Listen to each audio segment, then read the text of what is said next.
notifying you. If we haven't met, I'm Henry. And today we have a very special episode and we have a very special guest, a dear friend of mine who's also like a soul sister to me. She is a soul sister to me, Tamara Stanfill. She is an incredible mindfulness meditation and yoga teacher based in Northern California. But y'all, she can also work globally because there's this thing called Zoom. Amazing.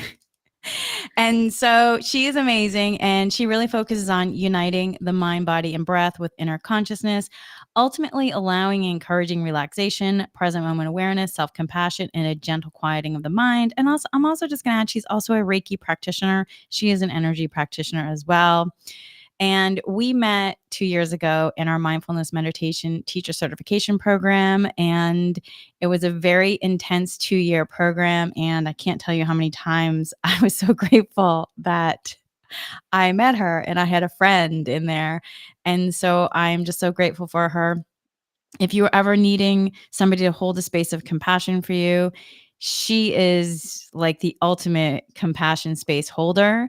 And I'm just so grateful. We've done this a few times now where we've had talks and we felt called to do more mindful chats. So here we are. Today's title is Mindful Chat, Swiftly Embracing the New Era with Tailored Insights. And yes, this is inspired by Taylor Swift, y'all. That's right. Who we think is a light worker, but more on that in a bit. The second title really could have been Embracing Your Role as a Light Worker. And so, with that, then, before we really dive in deeper, I just want to give a brief energy update because, y'all, it has been on. We have been diving into major cosmic waves hitting our planet with intense solar storms and like how these high energy events might affect you and what's on the horizon can mean many things. Like, for instance, here in California, specifically in Los Angeles, the last week or so, we've had 3 like minor earthquakes. And I feel like a big part of this is that there's just a mass clearing individually, collectively, and then also Mother Earth is like resetting her nervous system. And so, but with that though, we are all living in this physical being. So making sure that you're using your tools. And then also, layering in the Lionsgate beneficial portal. So technically it's closing today, but yeah, y'all, the high vibrational light is still being integrated. And that can take a moment for the body to acclimate. And then you add in like all the solar storms happening. We've experienced significant coronal mass ejections that triggered a G3 solar storms overnight. These storms have pushed the planetary KP index from KP5 to KP7, and we're currently seeing levels cresting at KP8 and even possibly KP9.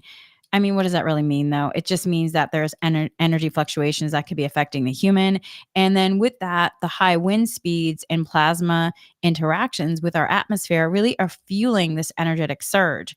And so with that, then, understanding to expect fluctuations in solar storms levels throughout the day, and with that, elevated proton flux energies and potential for the M and X class solar flares. And so basically, it just comes down to y'all make sure your tool belt is up to date because you may be feeling an array of sensations as you integrate and navigate these energies. Anything that could be everything from like head pressure to restlessness, also profound clarity. These energies can cause a variety of physical, emotional, mental responses, and also exhaustion. There could be sleep interruption. Hello. Ears ringing, or even like blissful joy, euphoria, where you're like, oh my God, I'm in that 5D state, which feels amazing. And each experience is really unique to you and tied to your personal journey and upgrades. So remember, though, these are signs of transformation and ascension. You are here to learn, grow, and evolve. You're evolving, and your experiences reflect this deep inner change. But that doesn't mean that it doesn't feel challenging at times to the human. And then within layering all of this is also There's massive global and spiritual shifts happening. So we're witnessing global shifts as well. The energy around us is preparing for major changes with new levels of visibility and interaction with the cosmic phenomenon. We're on the brink of significant revelations and events. And so this is where then self-care, self-care, self-care and support, which is one of the reasons why Tamara and I really wanted to do this.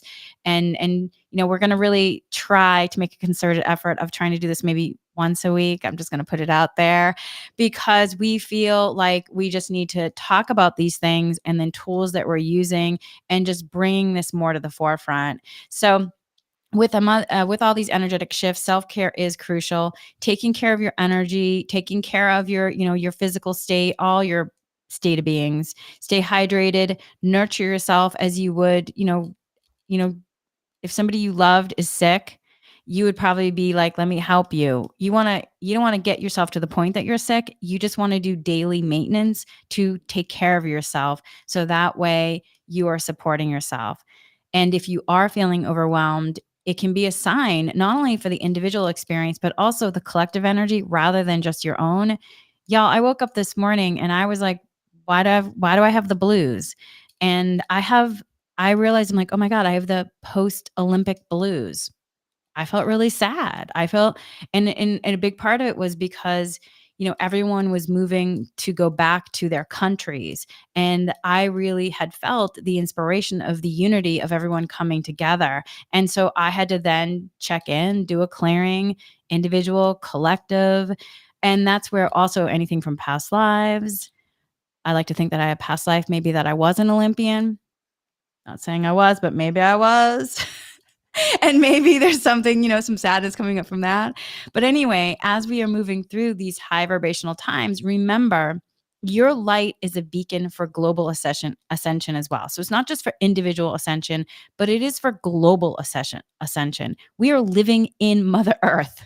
We're here for individual and global. So embrace the changes, learn to understand how to hold your vibration high, and then be ready for the unfolding events by having your tool belt as updated as you need to, and also being willing to learn new tools.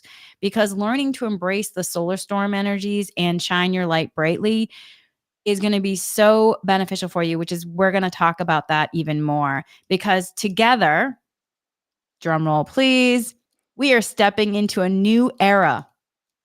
That's right, people. New era. You know what I'm leading into. And your present is integral to this transformation. So, yes, I said new era, which brings us to Taylor Swift. So, let us dive into a little bit about Taylor Swift, and then we're going to get into talking about it deeper. So, today we're diving into a lot of aspects and what also means to be a light worker and how we can embrace this role with mindfulness, grace, and tool usage. How to recognize signs of ascension, transformation, tools that could be helpful, how to decode the light language, how to decode how the universe is speaking to you and to make sense of it. And then also what it means then as we're shifting into a new era, and also how to look back at past errors and possibly clearing timelines of those past errors. I mean, y'all, Taylor Swift calling the tour the Eras Tour. I mean, seriously. The timing of it all, coming out of the global pandemic and into a space where we're really, shifting from the non-ascension timelines to the ascension timelines. There is a huge clearing being called for individual, collective, and then also shifting more so into unity consciousness. I mean, and what has her concerts been doing? Bringing unity consciousness. It's been amazing. So when the tour was first unfolding, video after video of people were talking about how it was one of the most joyful, uplifting, harmonious experiences. People who weren't Taylor Swift fans, who went with loved ones, they left appreciating how she brings community together and how uplifting the experience was. And they talked about it, how like it was one of the most tremendous experiences. So and then recently, so we've been seeing this now for months and months and months. And it's just been also the power of technology to bring unity consciousness. It's just been incredible how things, divine design, timing of how things have all worked out. It's incredible when you really just zoom out to look at it, understand the unfolding. And then recently, we've observed the collective disappointment surrounding Taylor Swift's Eras Tour when we were struck by how her fans, the Swifties, have come together in regard to what happened in Vienna. So if you don't know, the concert dates in Vienna had to be canceled due to some unfortunate events. But y'all, that did not stop the Swiftie light. No, it did not. So they were processing, they cried, they were disappointed, and also thousands of dollars have been spent for them to go. And they were looking forward to this for like a year, some of them. And so they're processing the sadness, the loss, and grief. But y'all, the Taylor light, the Lightworker aspect has such a strong effect because despite the tour's cancellation in Vienna, all of a sudden you saw a huge shift the next day.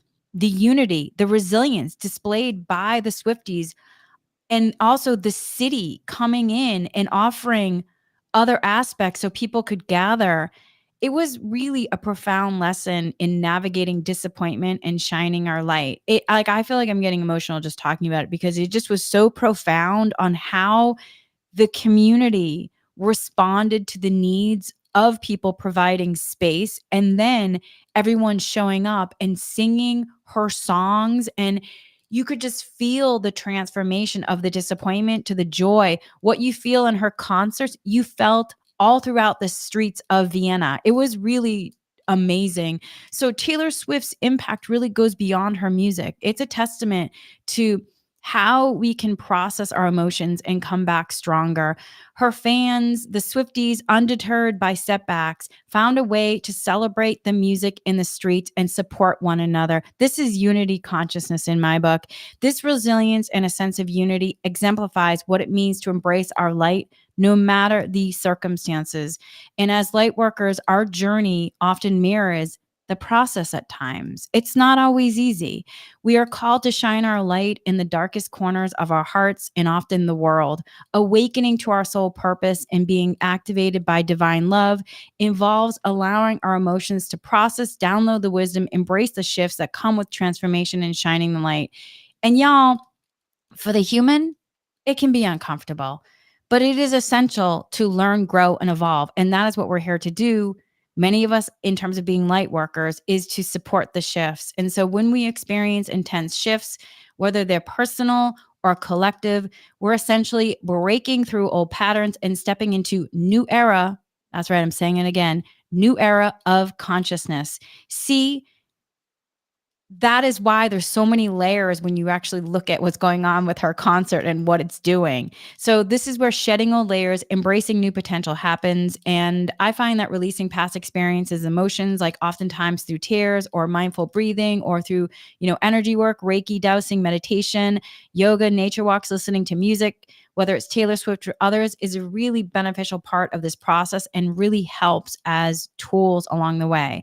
And also, just reflecting on this journey, like I've come to realize again and again, and this is something that Tamara and I talk about often in terms of, the energy of love, consciousness, purpose, of how these things, how love and purpose can intertwine, which again, Taylor Swift is an example of how love and purpose is literally intertwining. While they're distinct, they converge at the core of our existence. Love, especially that energy, vibrational love in terms of the new paradigm, unconditional love, is a powerful force that can transform us. Our paths as light workers involves often navigating through shadows, sometimes healing those past wounds, which ultimately brings us closer to our higher self soul and our purpose that is unfolding in the divine design of it. So that's why even through this, like the process of shadow work can be challenging, which, again, the example of the Swifties in Vienna, that was aspects probably of some of their personal individual shadow work that may have been coming up in the collective. And it can require, oftentimes to confront fears, doubts, imperfections, sadness, disappointment, even like, oh my God, I spent all this money and now you feel like you're in lack. But then you're like, wait, we have this whole other experience that just happened and unfolded, and look at what we spreading the music of joy through the streets of Vienna. And you never know who knows how everyone who was supposed to go to those concerts where they're going to end up and how they're going to end up possibly having an experience in a different way that's even more than they even thought. So, however it is, it's through this courageous experience of oftentimes self examination that we can heal and grow. And by choosing love, and then I'm going to say healing the fear, we align ourselves with that mission to bring healing and harmony not only to ourselves but others, because you're shining your light. And so Taylor Swift's ability to connect not only with her audience and outpouring of support from the Swifties really highlight the power of unity and shared purpose of healing, harmony, joy, inspiration, unity, consciousness to find a way to the light no matter what, and uplift one another while doing it. So as we continue our journey as light workers, we can take inspiration from the spirit of resilience and togetherness and uplifting one another. We remind ourselves that our mission is to embody, radiate love, compassion, even when it's challenging. And again, just to note, the Eras Tour came after a global pandemic when cities had been shut down, economies suffering. Her concerts are literally uplifting cities around the world. And they're calling it Swift economics, Swiftonomics. I mean, how amazing is that? She's having like an economy name named after her.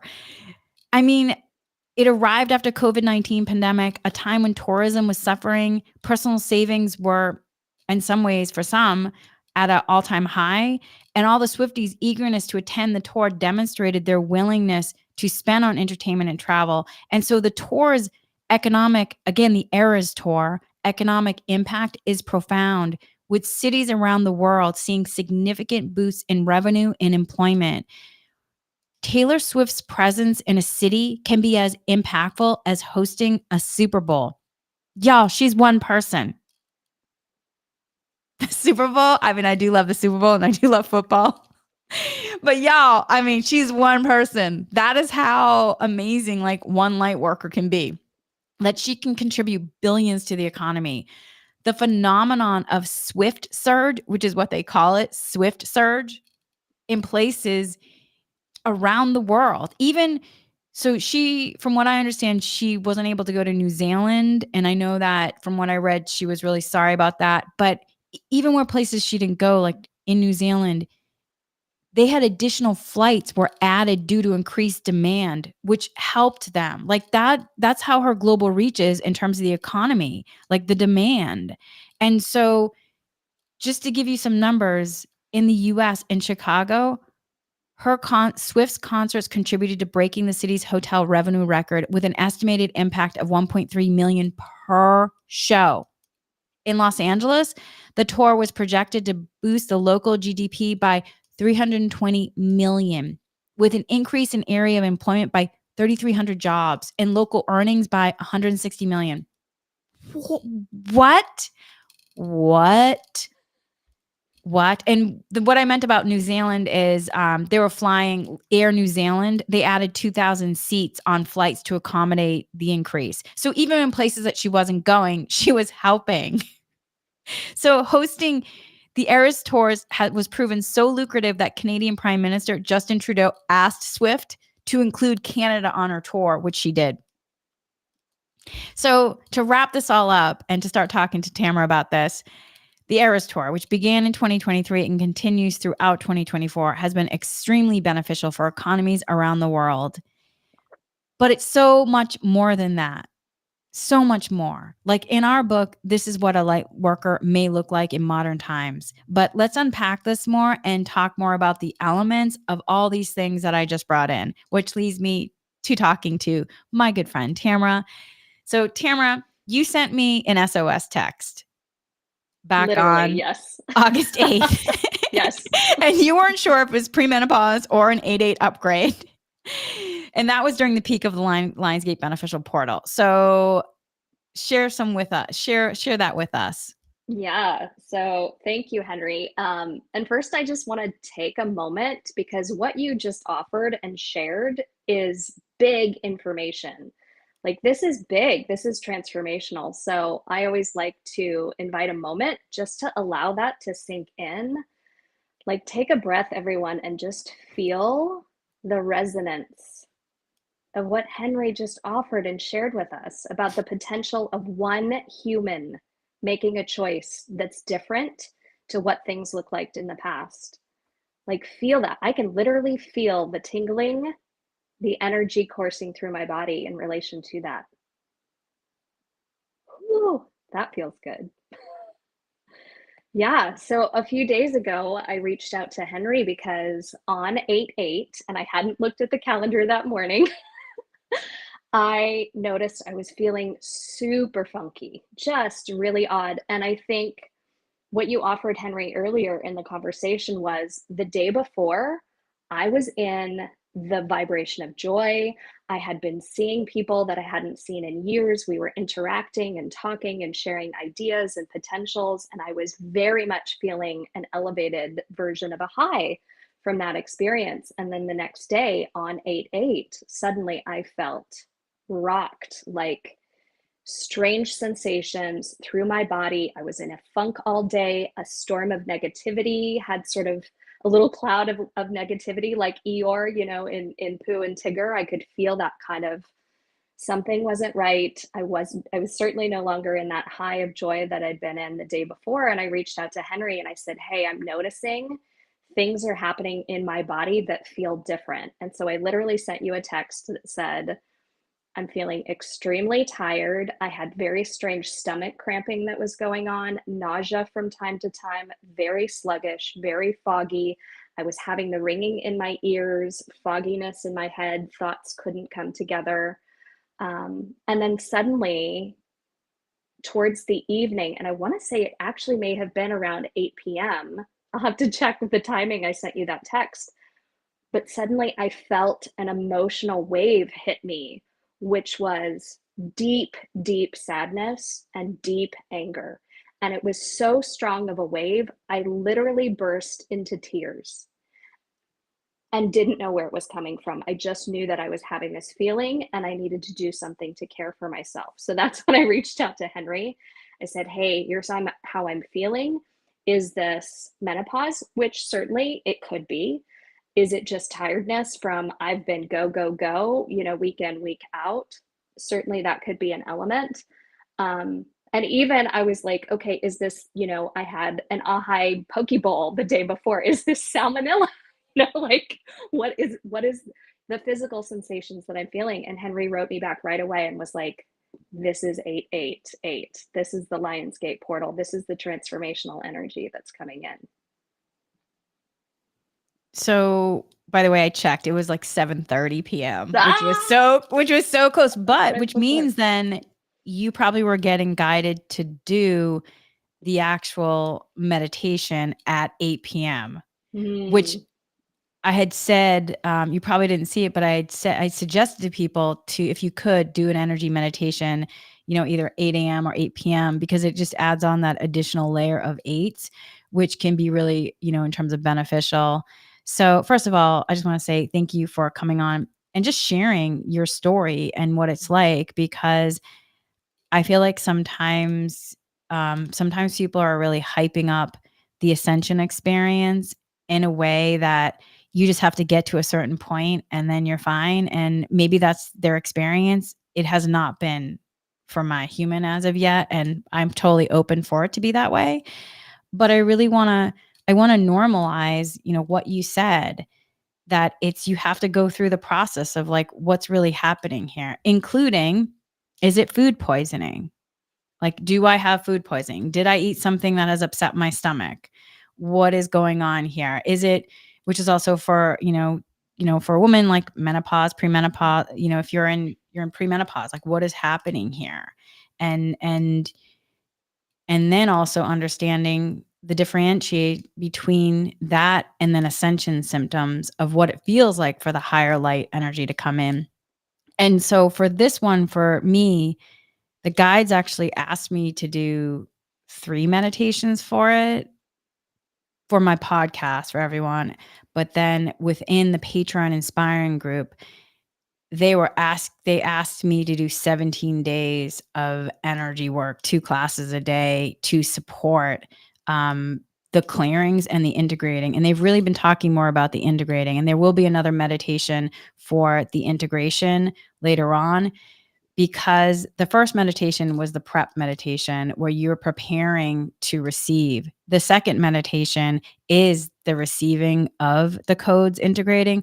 The third one is anything blocking the integration and the up leveling, because the human body, what can happen is the higher light comes in, but the body has to acclimate to these higher vibrational light.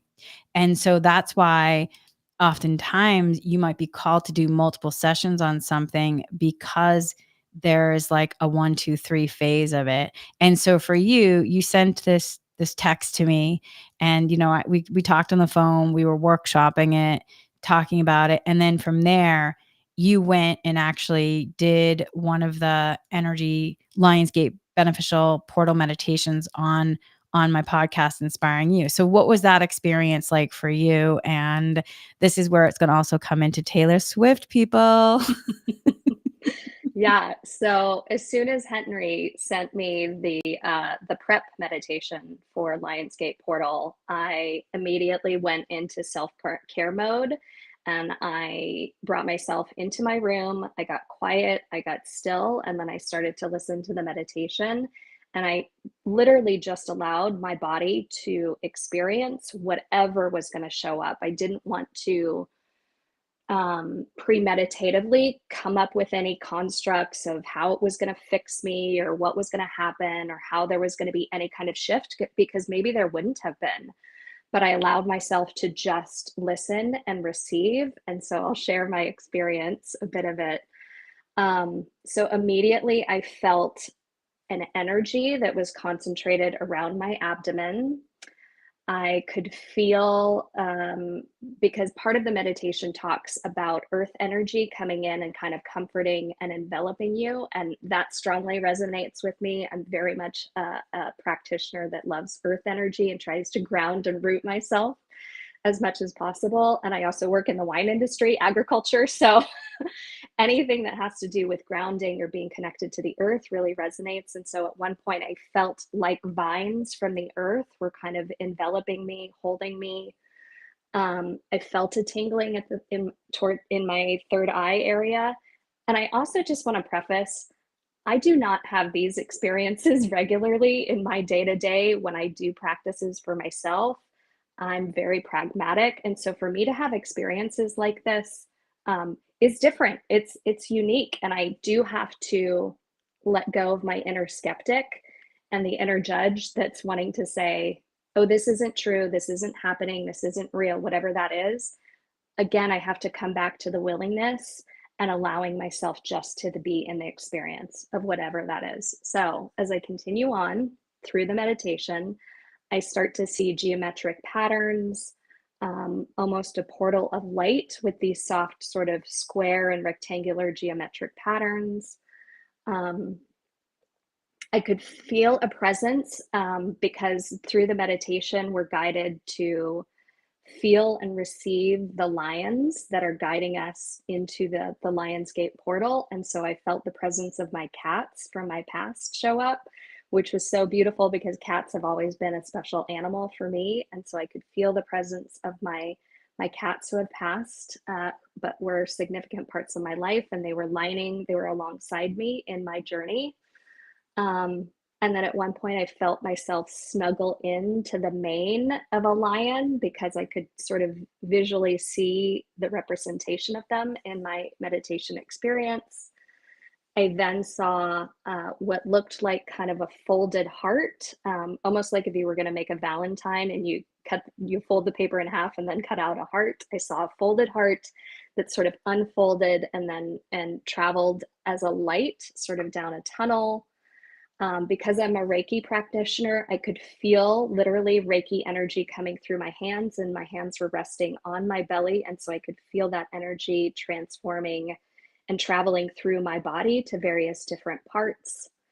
I could even feel, because I've had surgeries around my abdomen, I could feel the energy traveling to those places. I even felt at one point like a brush of energy across my right foot, and I've been having challenges with my foot. I've got an ankle injury that I've been nursing, and so that I thought was really interesting. And then as I was doing the meditation, through the guidance that Henry offers, the specific words that she was utilizing for the meditation, I could hear the message that this is tailored swiftly for me and for everyone else. And that's actually stood out to me. And so over and over again, I heard tailored swiftly. And then I understood. And I have to say, like, personally, I'm not a Swiftie. I mean, I enjoy her and I enjoy her music, but I've never gone out to seek to seek her music, or be at a concert or anything like that. But I could hear and I could understand through the meditation that Taylor Swift is here as a light worker to help shift the planet into this new era of light, is how I heard it, in my meditation. So then towards the end of the meditation, I could feel a sense of sort of darkness coming upon, almost like a blanket, again, sort of enveloping me, coming over me. And I could hear again another message that this is the last dark night. And it was repeated over and over. This is the last dark night. And then out of that came lilies that were blooming and expanding. And it was like a kaleidoscope of flowers on repeat, that were coming out of this blanket of darkness, and that things are blooming and bursting forth. And I could even see and hear like fleur de lis and lilies. And I knew that to be a sign to look out for on my journey ahead as I continue. And then that's when I came out of the meditation, and I felt different. I felt different after.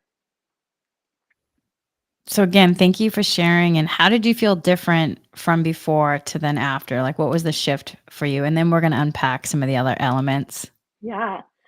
So I think the biggest shift was the heaviness of the emotion that I'd had prior, which just felt like help, which felt like, 911, emergency, SOS, something's not right. There was an actual felt shift in that. I no longer felt that desperation. I had a sense of hope, a sense of lightness, a sense of levity, that transformed through the body. So even though I was still feeling some discomfort, certainly in my abdomen, um, the pressure in my head went away almost completely. I still had a little ringing, but almost entirely the pressure, the intensity of the pressure, and the sort of intensity of desperation, all of that kind of dissolved. Wow. And then how about your stomach? How is your stomach feeling? Yeah, so that actually took 48 hours to go away officially. So only yesterday did I feel the official clearing through. And so I do actually feel like it's a component of two things, certainly doing the practices, because after the 888 desperation SOS and doing the pre-Lionsgate meditation, the next day I did your integration meditations twice, both in the morning and in the evening, and I was still feeling stomach cramping throughout that day. So it wasn't until yesterday morning that that started to clear through. So I do think it was a bit of food poisoning, but also certainly integrating what was happening in the transformation inside my body that I didn't consciously know was happening. I'm still getting used to this app, everybody, or program.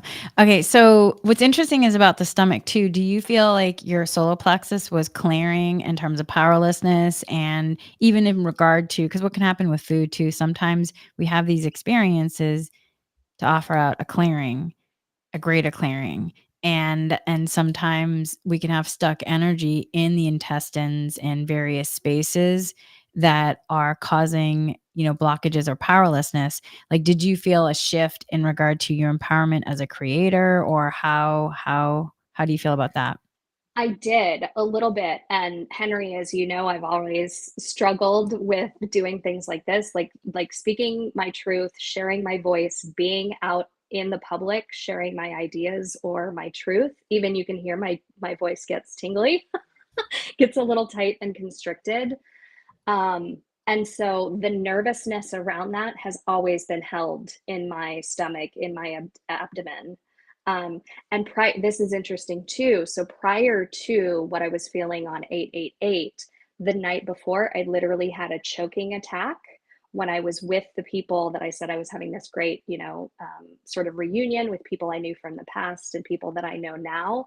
I literally choked through our dinner, and it took me 30 minutes to be able to bring my voice back from the choking. And so I wasn't able to offer anything for several minutes during that dinner. And so I've noticed the clearing of that in my throat, certainly clearing in my body, other ways that my body has been clearing things as well. So yeah, I certainly think it's all connected. And I do feel an empowerment now. I mean, I agreed to do this with you here today, coming out of what I've learned from the meditations this past week. So what's also, we won't go deep into it, but what's also interesting is one of the reasons why we also decided to do this was that dinner that you did have. We were talking about how sometimes you're not recognized in some of the work that you're offering and the silencing. And what's also interesting is then I didn't realize that you felt you were having like a moment of feeling choked at that dinner, which we will have more words on that later. Yes, Girl, yes, that's some information you didn't let me literally. know. But we did kind of talk about some of these points, which then what happens if you're suppressing your throat chakra, you're pushing it down into your stomach, right? And then all your chakras are being affected by it because you're going into powerlessness, and it's starting here where the diminishment of self in terms of voicing and allowing to take up space, allowing to be seen and heard, allowing to have permission to voice in the space that you're allowed to take up here, because everyone is here allowed to take up space, but we haven't quite moved fully from some of the elements of the patriarchy and balancing the aspect of all sharing space. And I also just want to bring to the point where you mentioned seeing lilies.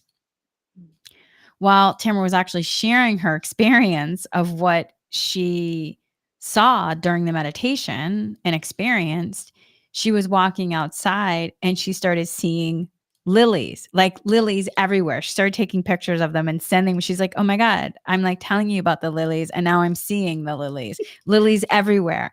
Yeah. And just to let you know, what lilies represent in a spiritual aspect is balance of masculine and feminine, rebirth, purity, beauty, and spiritual growth.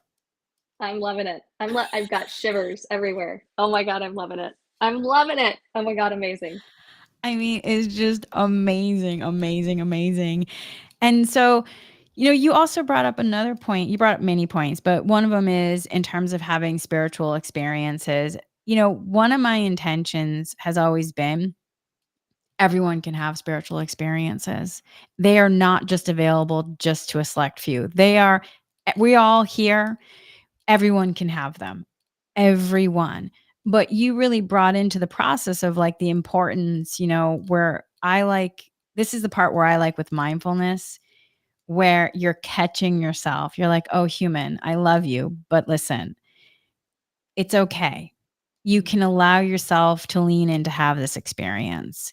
There's beneficial aspects of being a skeptic. Right now, we're going to allow ourselves, like in Reiki energy, any kind of energy practitioner work, you learn to become grounded, aligned, shifting from 3D to 5D, allowing yourself to be the channel for the highest good, to receive the light information. And so you were utilizing, yes, you were doing a guided meditation that was, put out there, but you were actually utilizing the tools in real time as well, which I think is also significant to, why we both talk about practice, because we're all here to support each other, but you have to learn your body is like an instrument. And even if we're all in this orchestra together, and there's a person who's the meditation teacher who is, doing the conducting, you're still responsible for your instrument and the tune that you're bringing. And so you have to notice, wait, what's happening here? Oh, that sounds a little out of tune. I need to ask for that frequency to clear because that's an outdated frequency, and call in the new tuning of the new frequency. And you work in a creator way, as well with the universe in this aspect, because you call to you what you want for your highest good. And so you really, shared that real time experience, which I think also, just us normalizing it, what it really looks like, and also knowing that everyone can have these experiences. They are not limited to any particular person. Everyone can do it. And then now let's unpack. I love that message that you got about Taylor Swift. I mean, it is so amazing, like Mm. tailored swiftly, tailored Swift, a light worker to bring the new era of light. And it is so true where she, like I mentioned before, she is on her joy tour. And that doesn't mean that she hasn't had difficult experiences, Absolutely. Yeah. but she is showing us again and again. And then also showing us through this experience, being human can be so amazing, but complicated, and amazing and complicated. And she shows us that not only individually, but also, you know, professionally, globally, and how to workshop it.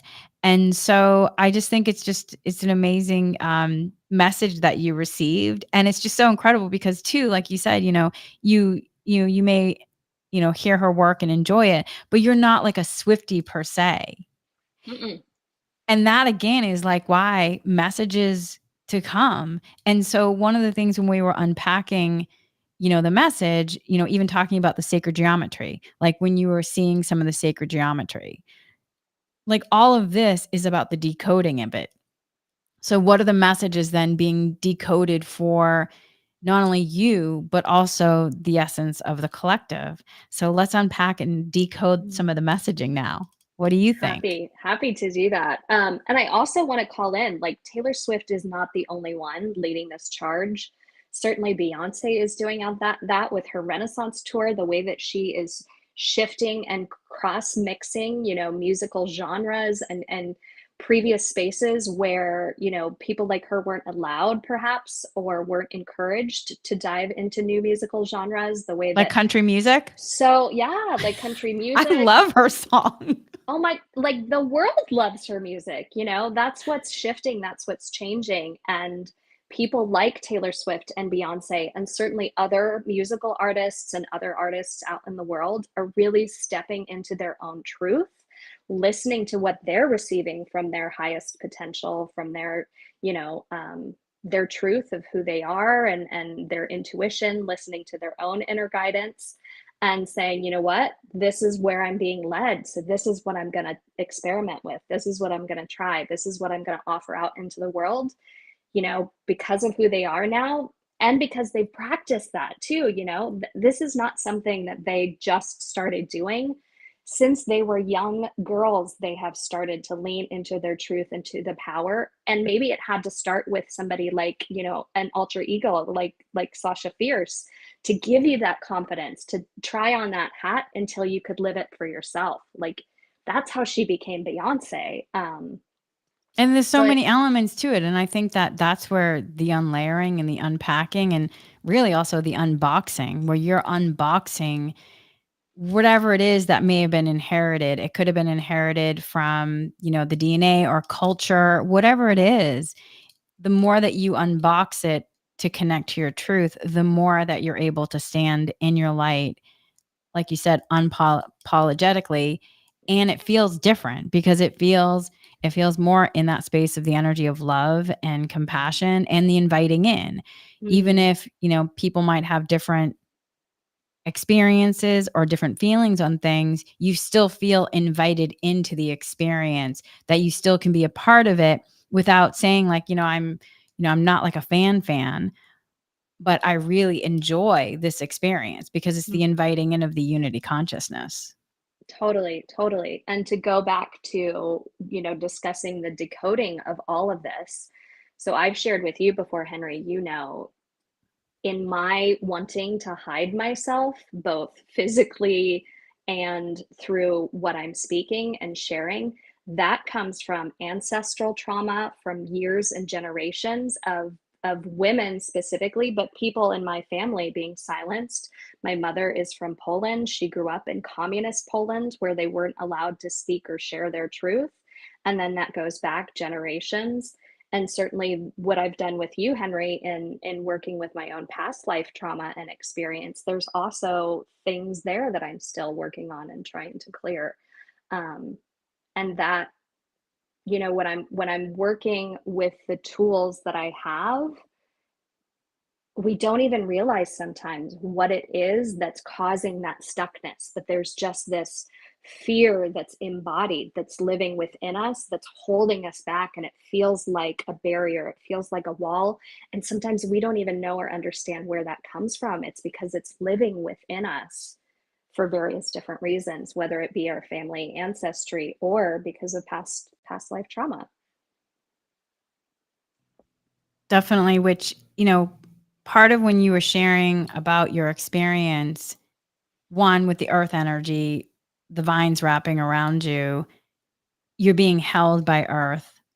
And then also there's a huge clearing that happened where you were sometimes what can happen is depending on what you were just sharing about how things can be energetically, things can be blocked, you don't realize it. Sometimes we can have energetic blockages with earth and we don't even know it, Mm. but yet we feel like, why am I not fully grounded?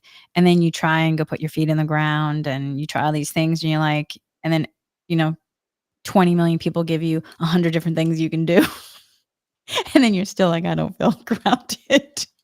And it could be because there's literally a blockage between you and Mhm. earth for a lot of reasons. So then in your experience, just to decode it, you saw the earth wrapping the vibes around you. So then you were receiving, the updated earth codes to Mm. expand your grounding. And then you said you felt a tingling in your third eye. That is then your awakening of your third eye in a whole other greater expansion, because another part of this is there's the crystalline energy coming in, and then there's some people are saying upgraded chakras, meridians, whatever you want to call it, but basically the system's getting upgraded. And so you saw that, and then your third eye's tingling, and the next thing you know, you saw geometric patterns and shapes, which that is the universe speaks to us in that light language, and the Mm. geometric, the geometry patterns. And so then from there, because what can happen is you might have to have a clearing of, like, if you've ever studied light language or done light language, sometimes you could have two squares and like a triangle, and that could have been beneficial at some point for a pattern. But then now it's no, like, it's actually could be blocking you from receiving new energy. And so, or like the new codes they're talking about. Like, and so then once you had a clearing of the old codes that were complete with you, your third eye was able to open, and then you received a download of the new beneficial codes, which came in the geometric pattern shapes. And Mm. so if you actually write down like the shapes that you're seeing, you can also then start to understand where you're at in your experience of what you're receiving for some of the codes and the updates, because they all have some sort of significant meaning, and also in relationship to the patternings too of how they're being shown to you, also in the colors too, because it's Mm. all information that they're trying to give to you to let you know what's happening in the signals. And then you then saw the beneficial portal, which is then you then are like, okay, I can now go through it because you had a huge clearing of the old codes. You were able to go through it. And then as you were going through it, you were seeing the indigo, blue, purple light, which is then you are in a high vibrational 5D state, and you're receiving the cosmic light energy of the purity coming through you. And then you were seeing additional like rectangular square patterns that were broadening as they came towards you, because you were receiving then the higher vibrational light codes that were coming into you. And then at that point you saw your cats, and then the lion energy in regard to that. And then you were letting yourself then really receive the support, because that's a big part of it, where Mm. people don't, they may want help from whatever you want to call it, God, divine, spirit guides, angels, archangels, lion beings for the highest good. You might want that, Mm. but that doesn't mean that you're actually accepting it. because you might have fear of the unknown. You might also be like, you might have been so disappointed about various aspects on earth that you might have a subconscious block of letting yourself receive or wanting to believe that you can, or you might have a Mm, past lives where stuff happened that you were like some sort of spiritual walker, and it was so devastating and disappointing and hard on your human that this lifetime you're like, I'm just going to play between the lines here and not let myself move out of it, because I don't want to cause any more difficulty like I had in a past life. So then that past life mm. needs to be cleared. So Yeah, then, there's a feeling of holding back, of right? protecting. It's like a protective, I have to stay right here just so that I can be protected. Which is what, so then for you, you had that, and then the clearing of the throat chakra, because so what you had also on your throat that came off during this is you had a non-beneficial implant from a past life that Mm, got cleared.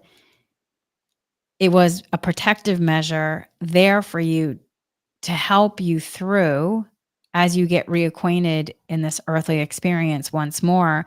But it just has become like, it almost like it basically was choking you at that dinner. yeah, it's a shackle that I've Y- lived with. It Yeah. feels like a bondage, like a shackle. Yep. So then that shackle is getting cleared. And then within that, you saw then yourself snuggling into the lion's mane, feeling the comfort and ease. And then you saw the heart unfolding, right? Hmm. Because also within this is the expansion of the higher heart. Mm, And so you let yourself receive the expansion of it. And then through it, in terms of feeling like, the Reiki, the energy traveling through your hands, your stomach, really getting into the molecular aspect of the cellular aspect of it, it was just bringing in that deeper healing. And then the message then of the Taylor Swiftly message really is, yes, in terms of understanding the consciousness of like what a person can bring, all the elements that we've already talked about, but really it's your calling to step into your light worker shoes. yeah, I can cry just hearing you say that, Henry, because it's so absolutely true. And I think that's the most important message as part of what we're sharing and offering here. We can all step into the truth of who we are and shine our light the way that Taylor's doing. We just have to allow ourselves to do it. We have to get fearless and just allow ourselves to be seen and heard in the way that we were meant to. I mean, that's why we're here, I believe. And we can do it in a space with mindfulness, loving kindness, compassion, and also recognizing we are here to learn and grow. Mm. With that, then, if you were just learning how to ride a bike, you're going to be wobbly. You might fall off. You need some training wheels. Yeah. You might need training wheels. And you might feel like if you fall off, oh my God, I made a mistake. I'm never ever going to be able to do this. And we're here to learn, grow, and evolve. It's about getting back onto that bike, Mm. learning how to balance in the wobble, and also giving yourself permission that mistakes are going to be made. How do you then understand that it's not right, wrong, good, or bad? There's an isness. How do we invite each other to really learn and grow with one another, to be able to broaden our experience here so it is more tailored, swift for all of us in regard to uplifting, you know, abundance, the joy of being able to do what you love to do, and not only supporting yourself, but also bringing everybody else along with it for the ride. Like, that's not just for one person. Mm. It's for all of us here. Everyone has access to their own divine design and also their divine abundance in terms of, them. It's not just certain people, it's everyone. But it's really, you heard also, you felt and heard, this is the last dark night on over and over again. And you felt in the blink of darkness that you've been in. And then what it's like, oh wow, that's clearing. And then you saw lilies blooming and bursting everywhere, because that is your higher self soul coming through and blooming through your human. And it doesn't mean that you're not going to ever have another moment where it feels like, wow, something else is clearing, because this is the process of it. We are in a huge shift that is swiftly moving. And we have to constantly understand that today is where we're at, tomorrow might be different, Mm. and using your tools to figure out where you are, and then also being willing to step into your light and representing who you're meant to be here. Yeah. And through this transformation, it's going to feel odd. It's going to feel different. You're going to feel funky and out of sorts and quote unquote not normal. That doesn't mean you're wrong, you're broken, that you need to be fixed in some way. It's not about that whatsoever. It's about coming back to the self-care resources and tools, coming back to that inner voice within, connecting with nature. I love, Henry, how you offered at the beginning, whether it be going out for a walk or grounding through the earth through the feet, or just being and sitting and being with nature, there's an aspect of that that's inviting us to go through this transformation with earth, because we certainly haven't been caring towards earth or ourselves for the past generation. So we're fixing that, or we're transforming that. I shouldn't say fixing, because it's not about that. We're transforming that into something new that's being invited in. I think that's so well said, transforming this, and also normalizing what it may mean if you're going through ascension symptoms. And also, I'll just add too, in the normalization of it, I can't recommend energy work and meditation, and specifically mindfulness meditation, where you are sitting there learning how to come back to following your breath in, following your breath out. Because a big part of the challenge is when you are being some way, I'm just going to say it. This is a very big word, but I'm going to say it. When you feel like you're being assaulted by these really difficult energies coming in, it can be hard on the human, and you can really want to go into a reaction of being a victim to it, or go into the overwhelm, or go into the anxiety, which, yeah, I mean, I've like been there, done that, where, oh my God, why is this happening to me? This Same. feels so uncomfortable. Why now? I just was feeling good yesterday. That only prolongs it. So you want to learn how to let go of resisting processing it, Mm. and learn how to use tools to support, which is, Tamara and I did a 2-year mindfulness meditation teacher program that I mentioned. And a big part of for me was the calling in to do it. Was it came in, I think were we just in pandemic when we started? Yeah, it was Or just just sort of the beginnings the of it. beginning? Yeah. Yeah. So I was called to do it, really to have that practice group to remind. But now I realize, oh, it's really because it's so essential for the human. All these different meditation styles and tools and energy work, it all can be layered in, but you do need to take time to really understand how to do them as well. You can't just, guided meditations are great. And please do listen to my meditations, listen to Tamara's meditations. But there is something about learning to sit in silence and be like, wow, my mind is like, whoo, and learning how to come back to focus. It's such the most Mm. worthwhile pursuit. And whether or not you work with me or Tamara, or someone else, like, please take time to learn the art of meditation, the different styles, and how they actually help. And people will also say, which you may have heard, people will say sometimes, I'm not good at meditation, or I can't do it. I can't sit still. What do you say to that? So this is so interesting, because I think oftentimes people think, oh, you're a meditator. You must be so good at quieting your mind, sitting still, being at Zen, being at peace, being at enlightenment, whatever that means, whatever that envisioned idea is.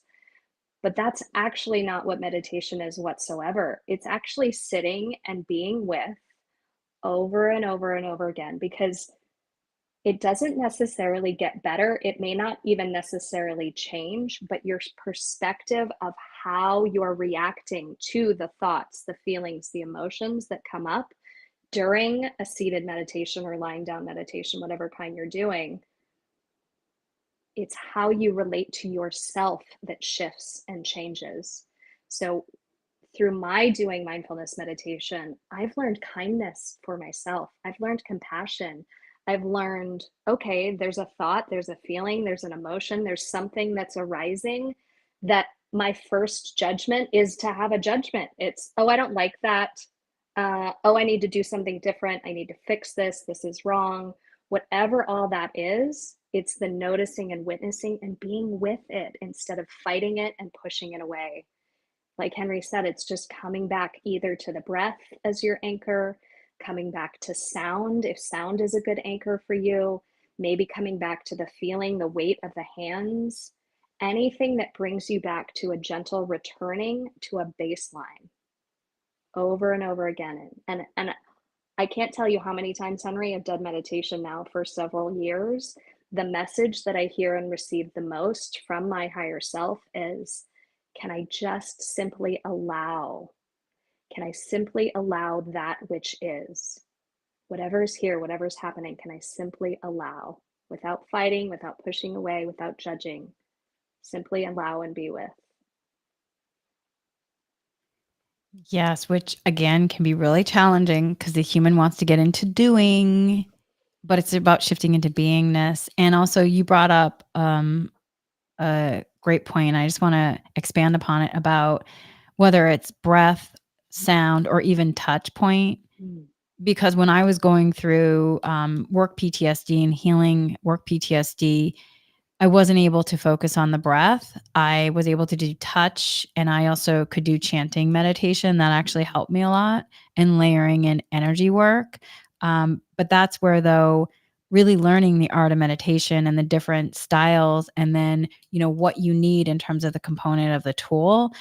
I'll also add too, like I sometimes feel like we're living in a world where it's just one giant QVC where everyone is just selling, which great. I want everybody in the world to be in their abundance. I want everybody to have classes that are filled. But y'all, sometimes I feel like I go on social media and it's like everybody's like hawking a class and like QVC selling. And I'm like, wow, we certainly have expanded our technology into broadening it, which is amazing. But I will say though, if, people are saying like this is the way, this is the only way, or they're dissing styles, like meditation styles, or like my quantum energy healing meditations are better than someone Mm. else's, The my, only me can offer this to you. Yeah, no, it's run. all here within us. Like you Yeah. said before, Henry, it's already all here. It's just taking the time to pause, to find the stillness, listen within. It's all here.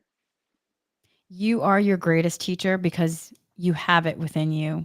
And also to just know, as we are shifting more so to stabilize in 5D, listen to how people are speaking.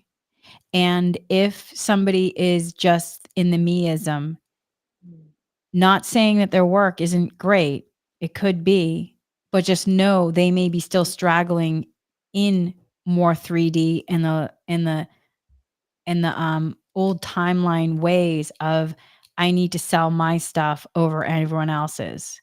And so just understand this, that like, okay, what am I really hearing? Because I've gotten caught where I can't tell you how many programs I've bought and things I've bought where I'm like, yes. And then I'm in it and I'm like, oh, this hasn't been fully thought out, the program, or they have good components to it, but it's just not. I got caught in the marketing cell. And Mm. sometimes the marketing cell isn't actually adding up to the physicality of the program at hand. And But again, there's always something there to learn, grow, and evolve. And so being willing to be like, okay, why did I show up? What is here? What is the wisdom here for me? Because there is a value for what you've spent it on, but just start to use discernment and see, am I getting caught in like, because I feel like sometimes with the marketing energy, like it kind of sucks me forward. And I start feeling like, oh my God, I better buy this because they're going to run out and there's only going to be 3 more spots It's left. the lack mentality. There's only 5 left and you Oh my need to God, I'm buy going to it miss this out on time. the boat. Yeah. Oh my Yeah. God, this is the last opportunity to advance myself. Yeah. This is the quantum skills I've been like looking for. No, Mm-hmm. y'all. You have it within you. You can't miss the boat. Mm-mm. You cannot miss the boat. Mm-mm. And just know that, you know, it is all within you and really using the tools. And the other thing that you brought up when some people talk about being a meditation teacher and maybe having assumptions, I'm not like I don't know. I don't have like, wow, I love meditation. No, I love what meditation does for me, my human. I love that. But there's moments where I don't want to sit down and do it. Do you? Mm-hmm. Yeah, I You always struggle want to with that meditate? all the time. I still struggle despite practicing for years and now officially being branded a meditation teacher. I still struggle with finding a day, making sure I do it daily, finding a time, finding consistency. And even in that, it's a reminder over and over again with kindness. Okay, I dropped off the cushion for a while. Come back, return, just like with the breath, just like with sensation, whatever it is, just come back, return. There's no judgment in any of these practices. Nobody, the overseer of any of this, isn't going, oh my gosh, you've been bad, you can't come back. That doesn't exist. It's always, come on back. You're invited anytime. Join me again. Join me again, over and over and over for the rest of this existence. Yeah. That's humaning. Mm-hmm. Right? So Mm-hmm. then what in everything that we talked about, what are some points that you'd like to also add to it, and tips and tools and anything else about your understanding now of just moving through this experience of the cosmic energy maybe in a whole nother way? Like what else would you like to offer? Yeah. So, as Henry mentioned, my motivation, I have an intention. I set an intention and I have a motivation every day for my life that guides me and pulls me to my wherever I'm going. And it comes back to love. It comes back to choosing love. I wear a bracelet that reminds me every day to choose love. This is from the Jesse Lewis Choose Love Foundation. It's an organization that was created by Scarlett Lewis, whose son was murdered in the Sandy Hook tragedy. And that moved me. That was the first time that I saw and witnessed something happening in the world that I thought, somebody needs to fix this. Somebody needs to make a difference. Somebody needs to make a change. And the more I had those thoughts, the more I realized I can be that someone. It's not external. None of this is external. It's not out here, it's in here. If I want to see the world be a different place, that I want to see more love, more kindness, more compassion, that starts right here. And I have to remind myself every minute, every day, every second, okay, I'm choosing love. What does that look like? How does choosing love look in the world? Okay, for me, it means meditation. That's where I can start to clear out all the negative junk, the jargon, the whatever, all the cultural stuff that I've inherited. That's how I get back to ground zero. So then from ground zero, how do I go out and I make loving action in the world? I'm conscious about the words that I use. I'm conscious about what I read, what I see, what I hear. I intentionally choose how I consume both media and food that I put in my body. If I'm putting junk into my body, I better be conscious and aware of what that's doing to me, but also to my system, also to the world, also to the planet. It's all interlinked. Um, so yeah, it comes back over and over again for me. And this is bigger than just myself.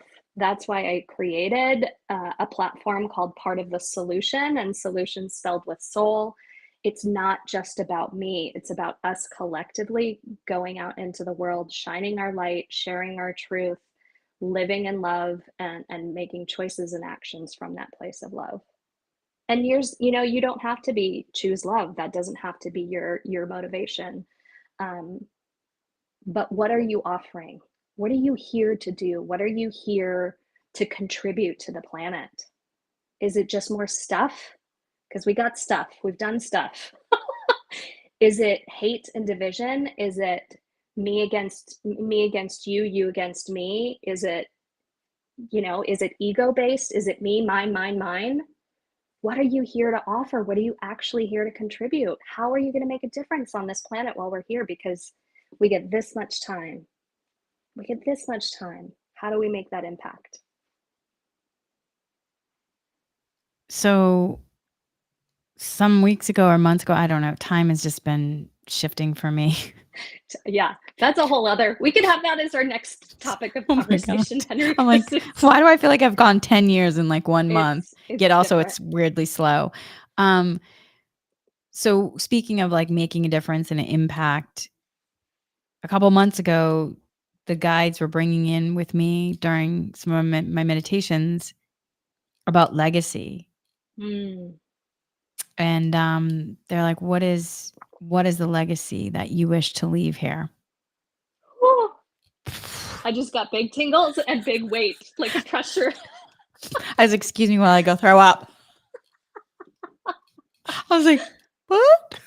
What do you mean? What? Huh? I'm like, I'm fine where I am. Peace. Just doing me. Just doing me.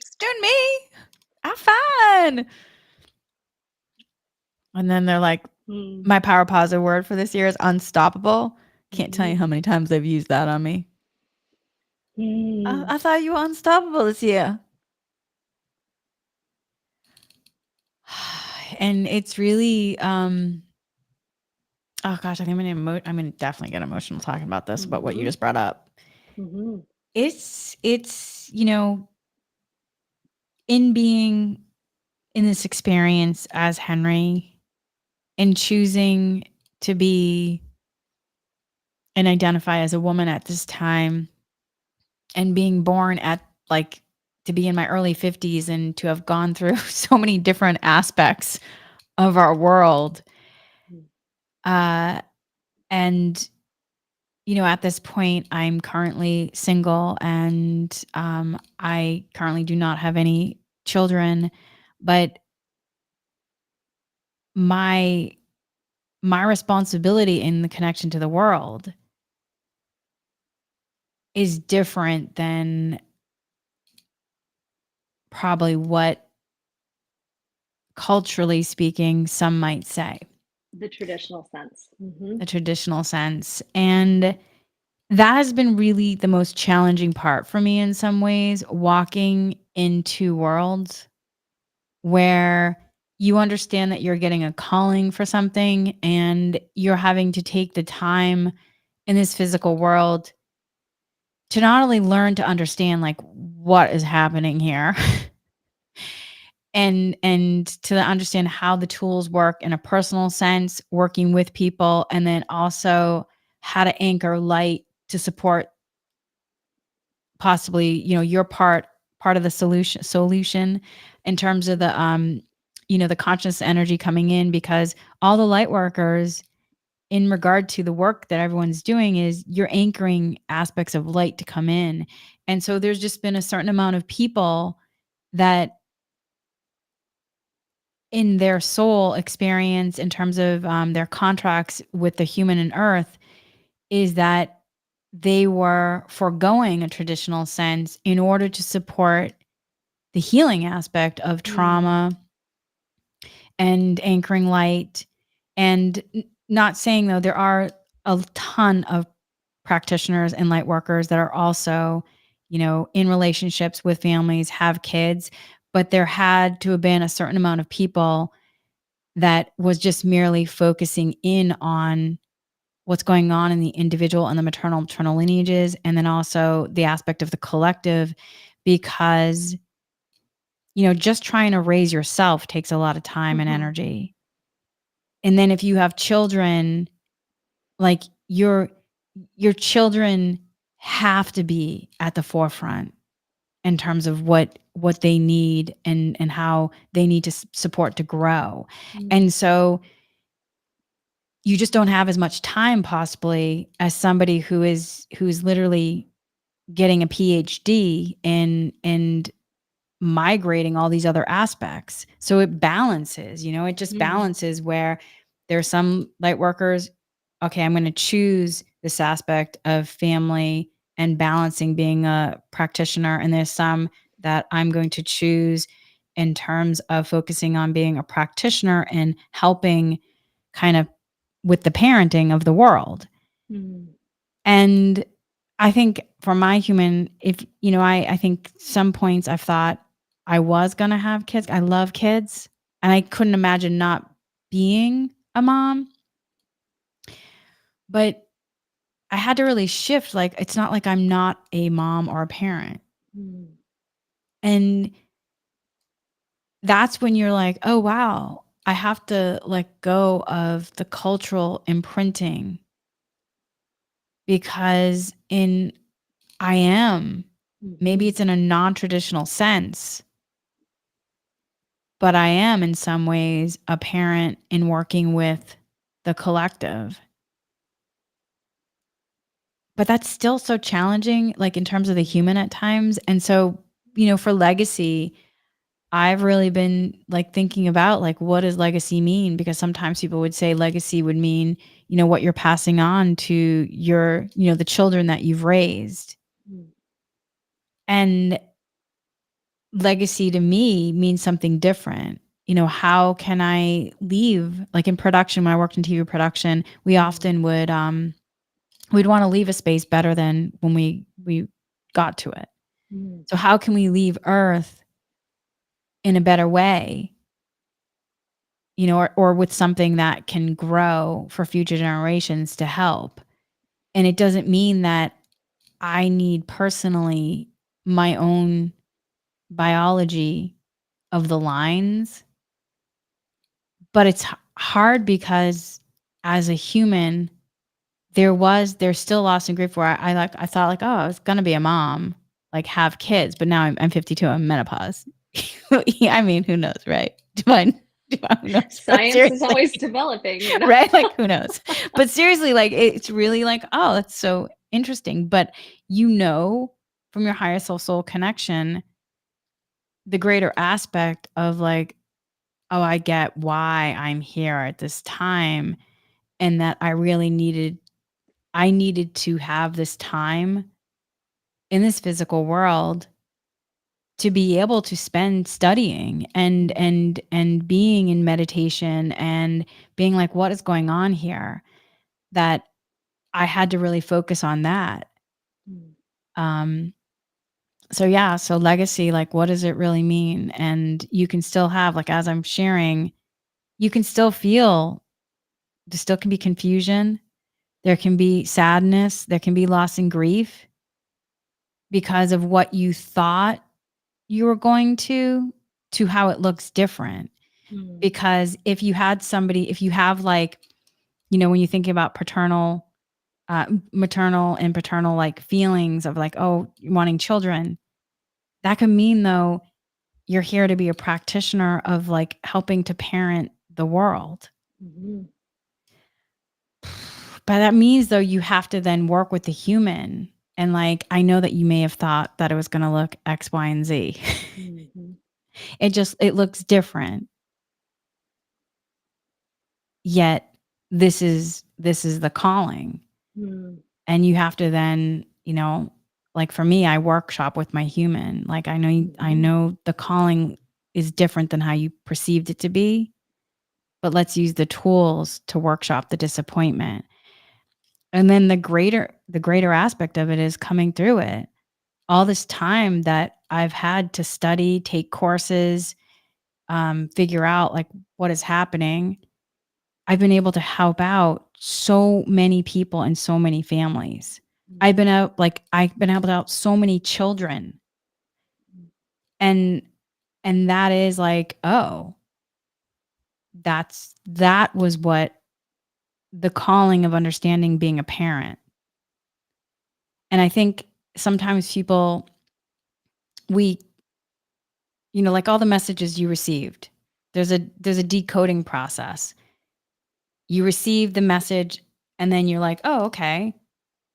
And then a couple years later, more information might come on that messaging. And so like I was guided to, like, I've always been, people will say like, oh, you're really great with kids. Like I have a Mm-hmm. way of talking with kids. Mm-hmm. And so then you think like, oh, wow, I'm like, it's going to be a natural, I'm going to be, have my own children one day. But the calling was, oh, you have a natural connection with children because your greater calling one day as you're on your road to being a practitioner is to support the healing aspects in terms of the trauma from generations, to help support not only you lineages, but also supporting families moving forward of how you can possibly heal. And that comes in then in terms of being a parent. Does that make sense? Yeah, all of it. All of it makes sense. So much of that resonates with me, Henry. Similarly, I've always been a person that's like, I didn't do anything that I didn't feel called to do. If I didn't feel called to do something, it wouldn't interest me. And that's kind of how kids was for me. Like I didn't want to have kids. It wasn't an interest. It wasn't something that called me. And yet, being born in June, I'm a Cancer. And so I was told my whole life, oh, you're a Cancer, you have maternal motherly instincts and you want to be a caregiver and be motherly to things. And when I was younger, I was like, no, I don't. I was very much about me, very much about, this is my interest, this is what I want to go after, this is what I'm doing. And only through learning these practices, only going through my own healing journeys, did I start to realize, oh, this is all so much bigger than me. It's not about me at all. It is about we, it is about us as a collective. And then that's when I started to shift and realize also, like, okay, if I want to heal all the stuff out here, again, it comes back to, yes, me, in that I have to work on healing myself and then I can help to heal others.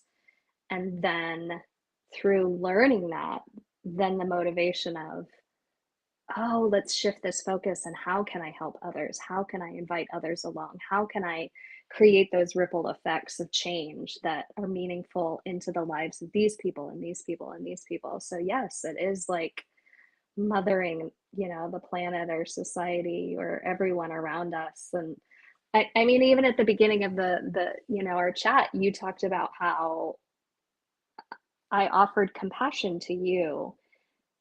That's not something I was born with necessarily. That's something I had to learn, and that's something I had to choose.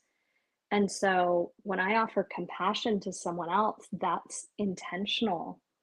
That's again coming back to practices that I've learned and understood so that I can be with someone in their pain and misery, because for so long I couldn't be with my own. I was in such denial around actually being in pain, actually being in misery.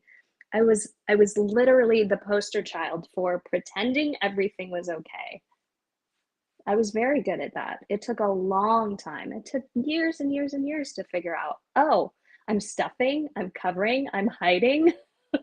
Okay, well, how do I not do that? I didn't even know. Like I remember I used to go to workshops because I'd studied acting, which is all about being forward facing. And I would go and agents would say, okay, the most successful actors are the ones that walk into the room and they know themselves. And I was like, what the fuck does that mean? I don't know myself. How do I walk in as myself? Who the hell am I? It took me years to figure that out. Years. I'm still trying to figure that out. Every day I'm showing up going, okay, who are we today? What is this person? What is this being? What does this, heart want to say? What does this heart want to offer the world? And it could be And different than yesterday.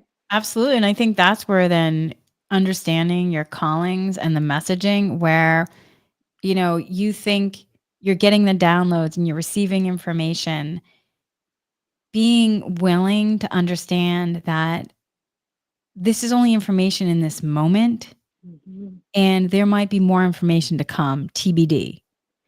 So not holding on to it so tightly, like this is the way. You might only be receiving a smidgen of it.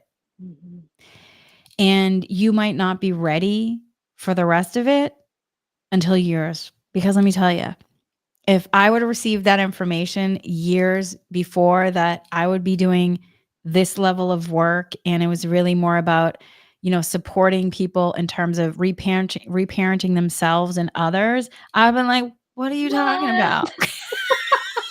What? Like, Not this, Henry. Like, have you lost your mind? Yeah.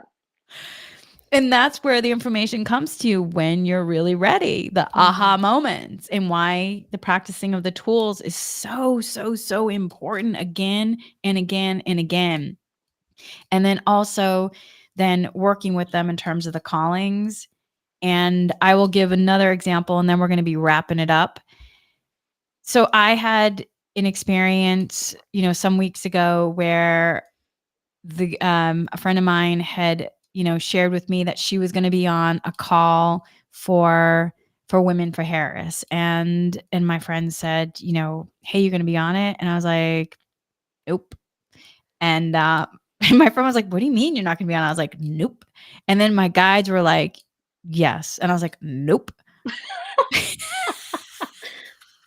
And my guys can, yep. And I'm like, nope. I didn't want to show up. I didn't want to be there. No, thank you. And so talk about that, Henry, because where was the nope coming from? Well, that was a process to unpack it. Yeah. It was a process. And it was, so, it's really easy in some ways to talk about energy themes of the month, where, Earth is in this experience of shifting from one place to another, and there can be chaos. It's really easy to talk about it from afar and not necessarily want to get in there and help rebuild the house. I was basically getting called on helping to rebuild the house. And I was like, no, thank you. No, thank you. I am good watching from afar. I don't want to get my hands dirty. Been there, done that. No thanks. And so for me, like, one of my longtime guides has been Jesus since I was a kid. And there's been several times in my life where he's come in, and he kind of comes in with this energy of like, we need to have a talk. And it's like that whole, like, you feel like the parents coming in the room and you're like, shit. Or like if you've seen Ted Lasso, like Roy Kent when he goes, fuck. Yeah. That moment. That's the moment. So Jesus came in and he's like, okay, we understand you've got, always recognizing free will, that you got free will, but it's important for you to be on the call. I was like, but is it? They've got enough people. They got enough people. They can do that. So anyway, it was like a, it's like a 10-minute conversation. And so then I was like, oh, fine, I'll be on the call. I got on the call, and man, it was so inspiring. I didn't even know how much I needed it, which is why my guides were like, yeah, you need to go on, because I needed it. And then also there was a point in one of the first calls that the internet was unstable. And so then, Jesus came in again and he's like, start doing energy work and asking for, because we're in the physical world. So we have to, in the physical world, it's about anchoring light. We have free will. So then, using Reiki and dowsing to ask, the guides to come in to help stabilize the internet, and using the tools, and then seeing how then the internet, like, I could feel the shift energy wise. I don't know if anybody else felt it, but I felt it. I was like, ooh, okay, it just shifted. And so I was being called to be activated as a as a light worker to show up and help clean out some of the energy so the internet can stabilize. So that was like one of the biggest reasons for the calling. But then there were other smaller ones. One, I really, um,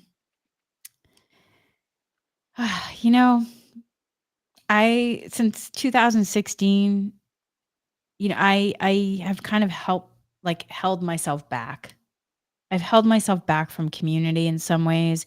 And I was really hoping through the experience of our program, the mindfulness teacher program, that it was going to be my reintroduction to community again. And what happened was for me in 2016, not only, I was, supporting Hillary Clinton in the campaign and helping to, make calls and things like that. But the biggest realization for me was I didn't realize I had trauma from working in television. I didn't realize I understood in some ways I was not equal in terms of pay, but I didn't really realize until that moment when I remember the moment when I realized. I was like, "Oh my god, I'm doing 3 times more work, getting paid less, and I'm not in some instances being treated very well."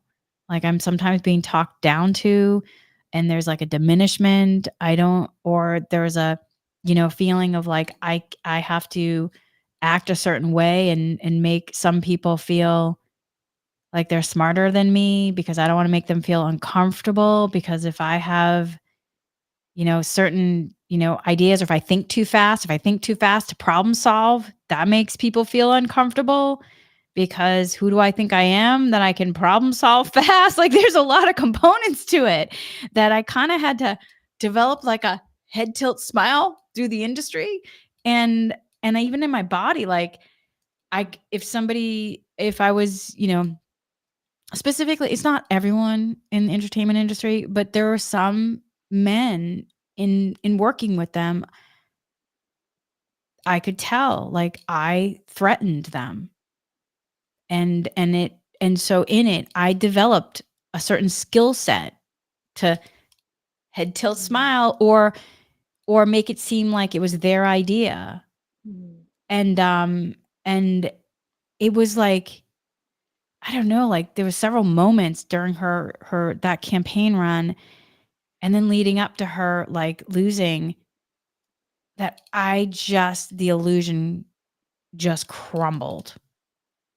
And it was so devastating to really realize how much we were under a patriarchy and like, what the fuck?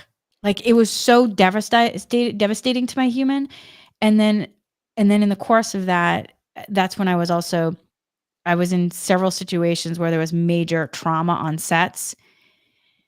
One of them leading to a disassociation and work PTSD that I literally at that time felt my brain chemistry changed and then I had to heal that. And so I then removed myself from working in television. And so I removed myself from a community that I knew for 20 years.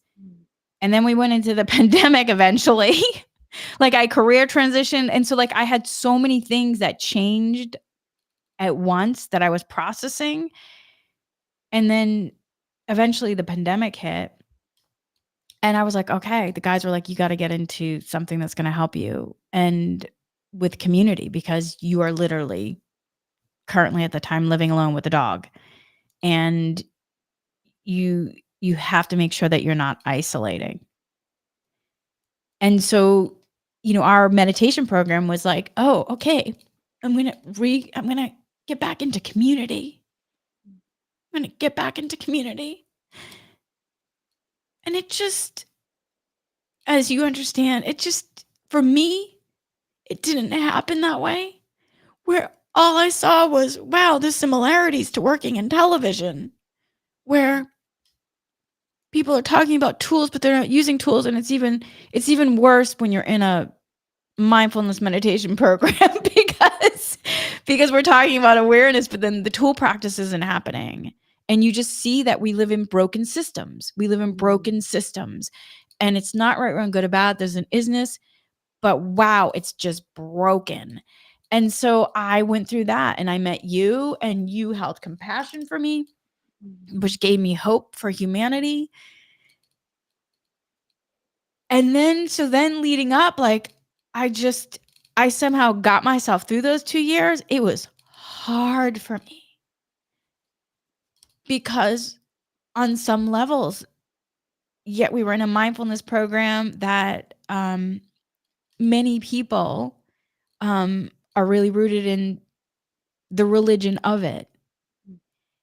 And I'm just somebody who I I've studied all religions and I do energy work. And so I'm different, people. I know. But I love community. I love community. I love learning from people. I love finding out what you're doing, what's happening here. I love community. I love humanity. I'm a cheerleader for humanity. And so I had such a high, like, I just had like, okay, so the guides are showing me this, that this is something that I need to move into for community. It's ready for me to come into a community again. Wow, that went all kinds of sideways. But I got through it, and it actually led me to something greater in terms of, oh, I need to become a trauma-informed practitioner.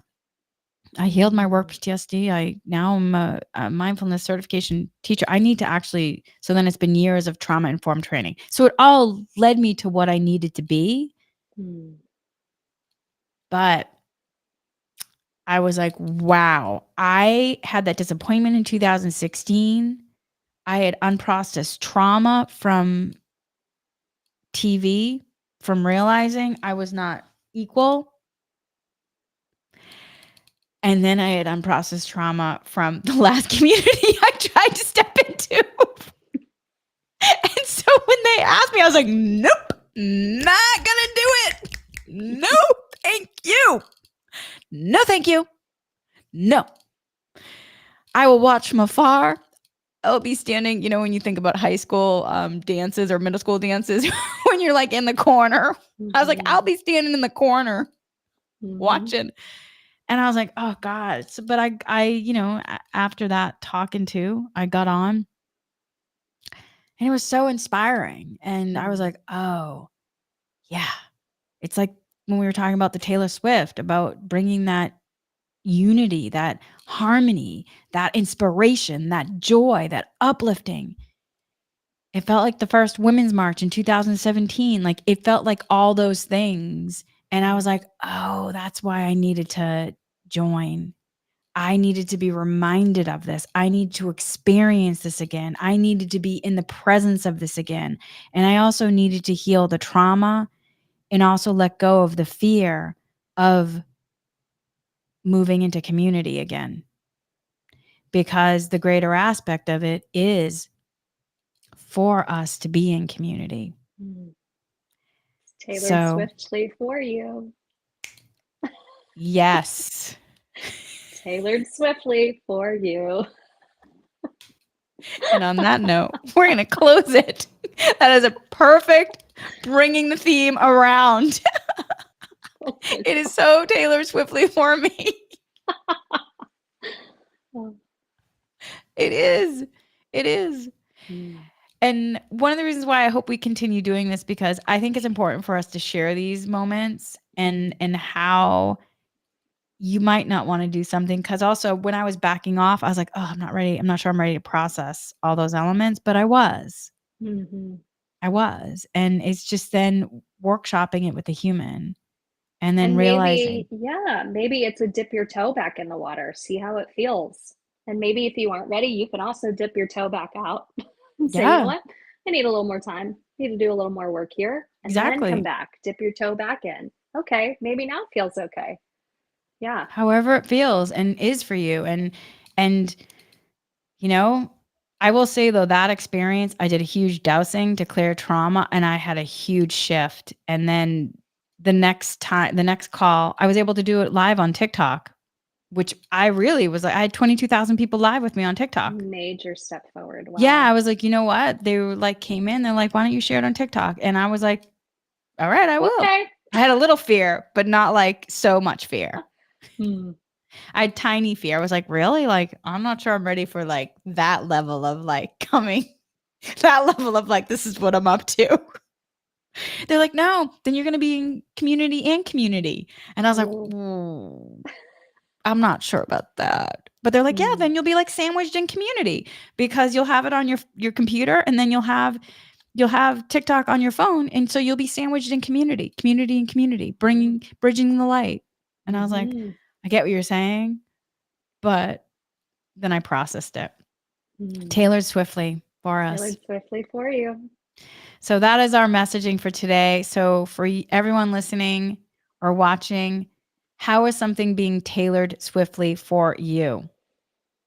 And be willing to zoom Mm. out to really see it from a different space, changing that perspective, and then using the tools again and again to support yourself. And knowing that information in this moment, you might get more information as the timing goes on, and just being willing to show up to receive it and knowing that it's being tailored swiftly for you, which I feel like this is like the new highest good. So, on that note, continue swiftly embracing all the new era with the tailored swiftly insights. And before we go, we always want to de-link. So say this after me if it resonates with you. I asked to break the links with this mindful Reiki talk, leaving only harmony and balance at other ends. I asked to clear any residual energies being held in my body as a result of these links. I asked the light to fill all the void cells, rejuvenates, refreshes, revitalizes for the highest good with ease and grace and gratitude. So before we go, Tamara, how can people find you? Yeah, so you can find me at partofthesolution.com, solution spelled with soul, SOUL. You can also find that on social media. So I'm on Instagram, Part of the Solution, Facebook, LinkedIn. You can find me at Tamara Stanfill, and that is me. Great. Thank you so much. And thank you, everyone, for joining us today for this mindful chat. Remember, embracing your role as light workers is an ongoing journey of self discovery and healing by staying connected to your purpose and checking in with it because things can evolve and change, and also supporting one another. We continue to shine brightly and making a positive impact on the world. Also, continue to stay tuned for more insights and discussions from Tamara and I on how we are continuing to navigate our spiritual paths with as much mindfulness and grace as we can. And until next time, my friends, keep shining your light, embracing your role in this transformative journey. Much, much love, everyone.